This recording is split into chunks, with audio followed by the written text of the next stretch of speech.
Hey y'all, Billy from Perma Pastures Farm. Okay, I'm a little more bundled up than I would typically be, all right? So here we are at the 18-day pile, and admittedly, we don't hide mistakes around here. One of the mistakes I made right off is that once again, we got too busy, and instead of flipping this thing, remember you flip it on day 4 and then every other day until 18. And I think we're at about day 12. But it's still it's still forgiving, okay? And what I'm getting by that is, as you can see, it's breaking down. As we tear this apart, I'll notice that it's broken down a little bit more. Now, we're on a steep bank here, and I know you can't really see that. So what I'm gonna do, what we've been doing is basically moving it from here to here to here, back and forth, and that's completely okay. As you can see, even though it's cold out here right now, you can see all that steam coming up off of here, okay? So this goes right back. There's a bunch of dogs we're gonna talk about in this particular hunt. This is putting off a lot of heat. So if you're at that cold time of the year, for all you folks that have reached out and said, hey, will the chicken tractor on steroids work as cold as it is up here?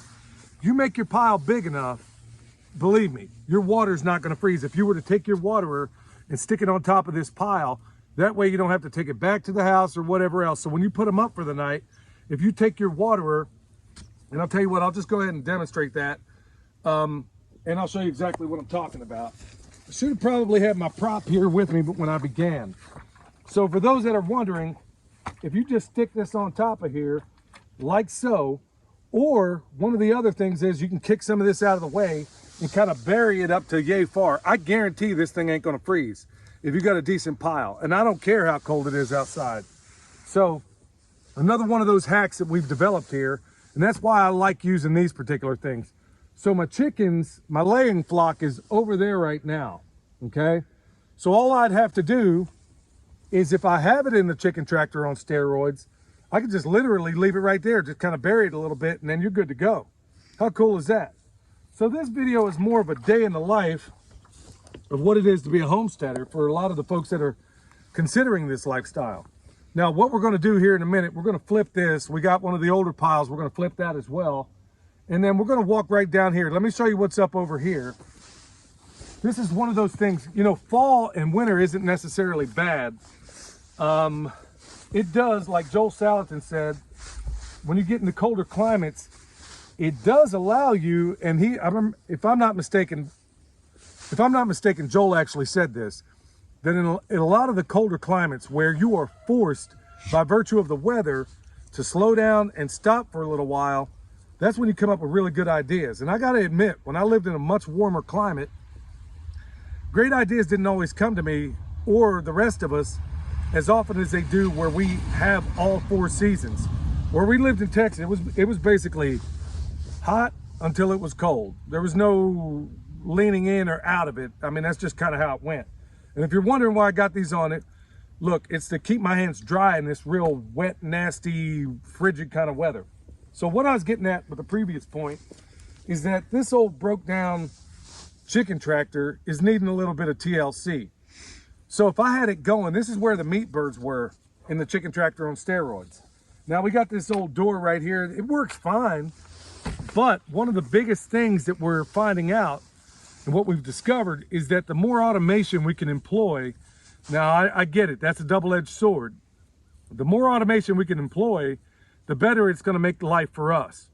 Also, because we are forced to slow down to a certain extent, I'm thinking, okay, we have got to replace some parts on this thing. It served us well and it's worked okay, but look at this. I mean, look, this thing's like, one side's completely jacked up.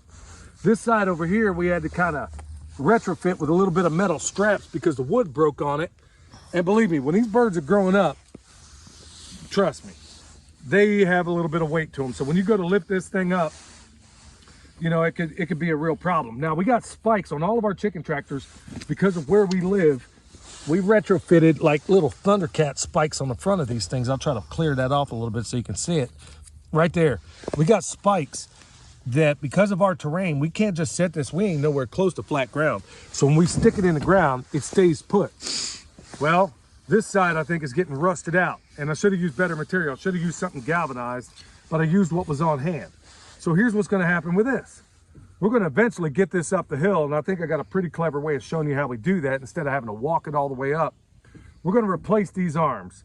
The conduit, the 3/4 EMT conduit I have in here is just fine. I can reuse that. But this door, because once the chickens are trained, think about this. If you're in the dead of summer, how do I say this? If you're in the dead of summer, you're going to have to come back out at night, or what it's not quite night, after 9 o'clock. You know, you've already had a long day. You're working long days anyway by virtue of doing this job. Well, how cool is it if I had something set up on here like another automatic door like we have with our laying flock over here, okay? So that's exactly what we're gonna do. We're gonna add my friend Eric Sider, and by the way, if you want some of those cool permaculture shirts, go check him out. We're gonna probably employ some of the chicken door technology that he's using right now, and it's gonna make our lives that much easier because frankly, once the birds are trained, they really don't need your presence to shut them up every night once they're adequately trained. Here's another thing. You can't really see them right now, but the sheep over there inside that little sheep tractor that Michelle welded in episode, I think it was 100. She welded that, put it together, and it's honestly, I guess I ought to do an update on it, but honestly, it's working perfectly. It articulates through this terrain. It works great. But the part that we didn't capture on there is that the tarp on top needed to be replaced, okay? That's the only thing that had to be done. And then frankly, the wheels on the bottom, it works better when we have, if you put wheels on there that got to be aired up, well, you're going to have to go every once in a while with a bicycle pump and pump them up, unless you put some of that stuff in the tires that gives it a coating. I've got mixed feelings about some of that stuff, or you can just get those all-weather run flat tires, and then there's a double-edged sword for that. So that's going to require some maintenance. Also, let's walk over here. Let me show you what's up with this. Okay, you can't see it right now, and I'm definitely not going to touch it. But when you use these things, as long as we got some of these nets that are more than a decade old. That's a long time, especially when if I remember, if you look at the manufacturer's recommendations or whatever, these things are not supposedly given a long lifespan. Well, we get quite a lifespan out of them. And part of that is you're going to have some of these that break. They're going to ground out in places you didn't expect. Maybe there was some metal in the field and it just burned a hole through it. Maybe you had it off. And don't think this doesn't happen, where the sheep have actually chewed a hole through this thing when it was off. They knew it was off. They said, yeah, I like where you have me, but it tastes great, but less filling. I'm going to go out here, chew my hole through here, and get my way on the outside of it. That has happened more than once. And it's going to require maintenance. So when you have that downtime of the year like we have right now, same exact thing. That's exactly what we're going to do. I'll go out here, and I've even done a video on it where I can do something like a Western Union pigtail spice if I'm in a rush. Or I can take the kit that they sell at Premier One, go ahead and fix all this. So I'll stretch the net out all the way or leave it up like it is right now, go through and do all these things. See, those are the things you can be doing in your downtime, in all this downtime that you have through the fall and winter, or on those rainy days like today, where we have just this little pocket right now of good, well, I wouldn't say good weather. Right now it's not raining. It has been raining pretty much all night, and it's supposed to be going all day. But it does afford us the time to get over here and flip this pile. So there you have it in a nutshell, y'all. Take those times where it's going to be slower. I know a lot of people think, well, I'm going to vegetate throughout the fall and winter. Well, that's not what we do. It's a time for maintenance, a lot of maintenance.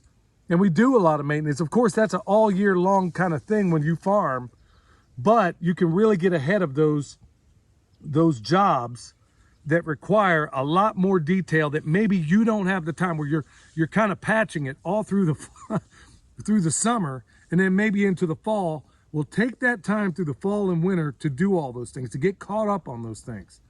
All right, y'all. That's going to do it for me. If you haven't already, remember, check out that Permaculture Pimpcast. It's the ballinest Pimpcast out there. Also, we got that butchery video, pig butchery video, and it applies to just about any four-legged animal. Trust me, we did it that way on purpose. If you need anything from us, bone sauce, it's fall, it's that time of the year. Watch our previous video where we talked about that. You can still plant comfrey if you can still work the soil. How about that? All right, y'all, check out the things we have down below. If it's of any use to you, wonderful. Remember, pray for us, especially in these times, and we're going to be praying for you. Till next time, this is Billy from Perma Pastures Farm, where permaculture is my passion.